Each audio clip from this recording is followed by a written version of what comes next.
you a fan of the business growing up? Yes, I was born and raised in England, and my dad was a big fan of English wrestling back then.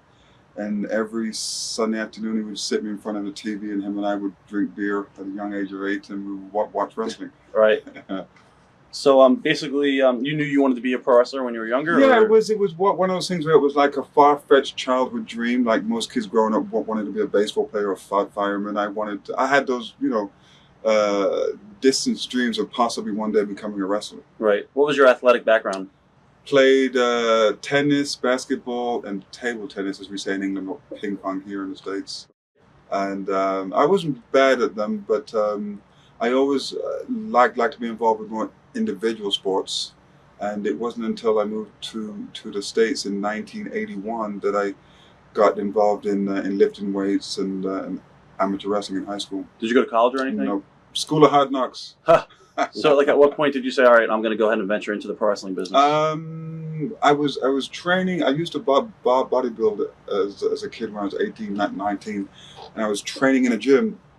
And there was a local wrestler there who was trained by the Malenkos, and I expressed my interest in getting involved in wrestling, and he told me that he could help me. And he had a ring set up in his backyard, so I went to his house for a few months. He taught me the basics of lockup and headlock and so on and so forth. Then from there, when he taught me as much as he could teach me, I went to Tampa on a weekly basis and was taught by Dean Malenko, his brother Joe, right, and Boris, his father, who's now passed on. How did you first meet Boris Malenko? As I said, I met him through this local wrestler in Tampa, and I've never met a nicer guy, more generous guy in his business than Boris Malenko. And I guess at an early beginning, he saw something in me because he never charged me. He always, took me aside and was just explaining in detail certain things that I needed to do and shouldn't do.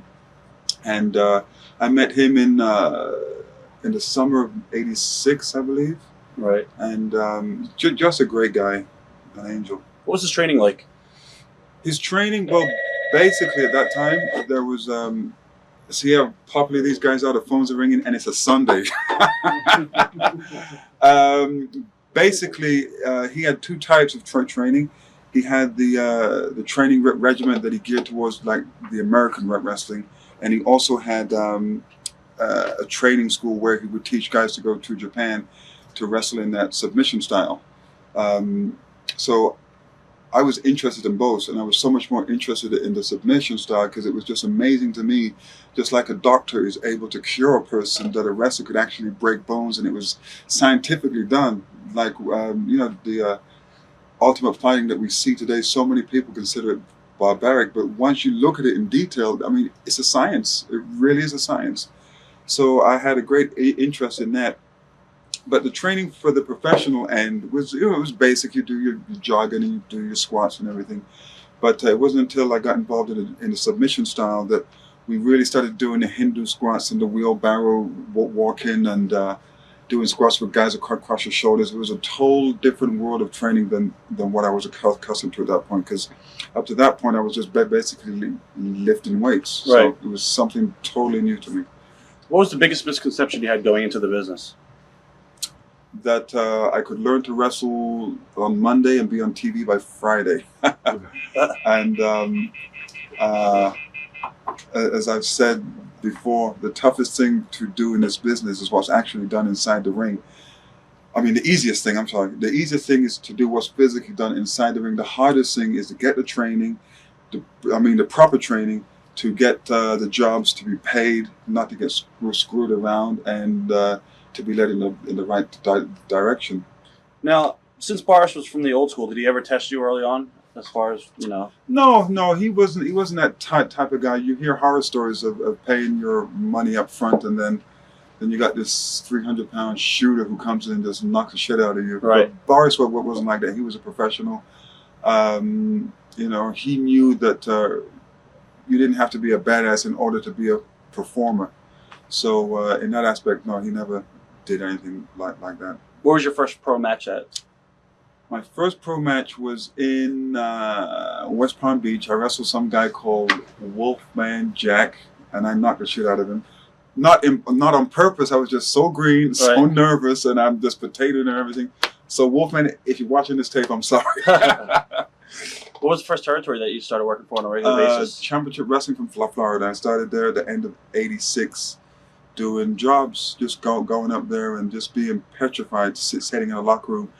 And back in those years, Lex Luger just started, Ron Simmons had just started, Ron Bass was there, Kevin Sullivan, Mike Graham, Dusty would come in and out at that time. Who else was there? Chris Champion. Right. Barry Horowitz. Fabulous ones there, Sheep Herders? The Sheep Herders were there, yeah. And David Sierra. Right. Frank Lane, Stan Lane and Steve Curran. So there were a few guys that took me aside and would help me. Another guy that helped me a lot at that time was Bad News Brown. He came in and he was a real deal and still is. And he really taught me a lot, and it was a great place, to break in and learn the initial stages of pro wrestling, because I wasn't accustomed to it up until that point. Who was your biggest mentor in wrestling? Would it be the Malenkos or would it be somebody from Florida? I would have to pick different people for different reasons. The training aspect was the Malenkos. I took a lot upon myself as studying tapes from Europe and from Japan. I would say from the business aspect of it, it would be Vampiro, because I learned a lot from him in Mexico, which was later on in my career. The politicking part would come from Conan. Right. So from different people for different reasons. What did Conan teach you as far as politics goes? To get involved and not just sit back, because I have the personality, I tend to just be laid back and have a tendency to have things come to me instead of me being aggressive and go after it. And Conan is just so ambitious, and he's driven, and he'll make phone calls. He's constantly, anytime I call him, I'll call him from Mexico, which is where I live at times, and I'll call him, and he's got me on hold because he's talking to 4 other people on 4 different lines. And he's just always working on something. He's motivated a lot, and I really admire that in him. Now, as far as the Florida territory, when you were there, who was booker at the time? Would it be Kevin Sullivan? Or? Kevin Sullivan was booking at one time. Mike Graham, and that was when the business began to decline. So as the years went on, I would believe '87, it just stopped. Right. It just stopped. What was Kevin Sullivan like as booker? Kevin was wild even back then, but he was generous towards me, knowing that I made that 5-hour drive from Miami to go there. Was sometimes that I wouldn't work. A lot of times I just went there with my gear, hoping that somebody wouldn't show, and I'd have a chance to work. So he basically would pay me regardless if I worked or not, which in those days it didn't happen. Now it's very common. So and he was into the bodybuilding at that time a lot, and so was I. So I guess he admired that in me. Did you have any programs when you were in that territory, or did you just work? I had a program of getting my ass kicked on a nightly basis. No, I mean, what's funny? At that time, I was maybe 21, 22. I was in great shape, and I figured that I deserved a break based on the way that I looked. But looking back now, I didn't know what I was doing. Right. And some people may argue the point that I still don't. But back then, I was green as grass. So I didn't have a clue. Do you think that territory really helped you come out?